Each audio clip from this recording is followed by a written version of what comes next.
Hello guys, for today's video ay meron tayong amait guys. Ewan ko kung anong tawag sa inyo yan kasi first time kong makakain ng ganito guys. Pero nakikita ko siya sa mga picture lang ha. Pero ngayon ko lang siya nakain guys. Galing ito sa bundok guys. Sa 5 taon, isang beses daw lang siya bumubunga guys. Hindi ko alam kung anong tawag sa inyo dito guys kasi first time kong makatikim nito.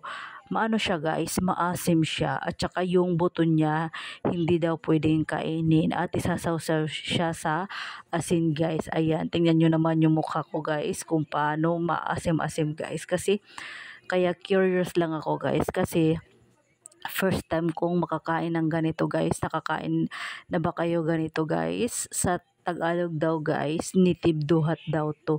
Ewan ko kung paano, di ko alam kung anong pangalan nito guys kasi ngayon ko lang to nakain guys. Yung maano siya guys, yung maasim-asim. Ayan. Nakita nyo na ba yan guys?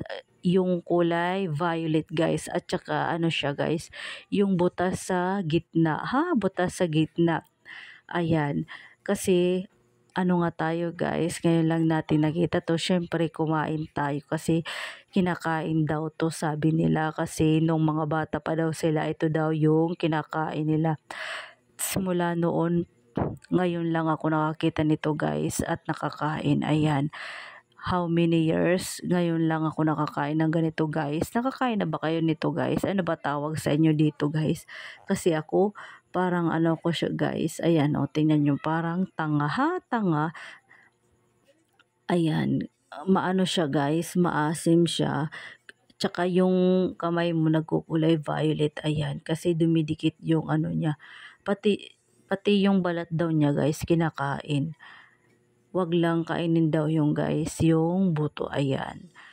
Maasim siya guys, pero pag sinasawsaw siya sa suka, nawawala yung hindi na siya masyadong maasim guys. Ayan.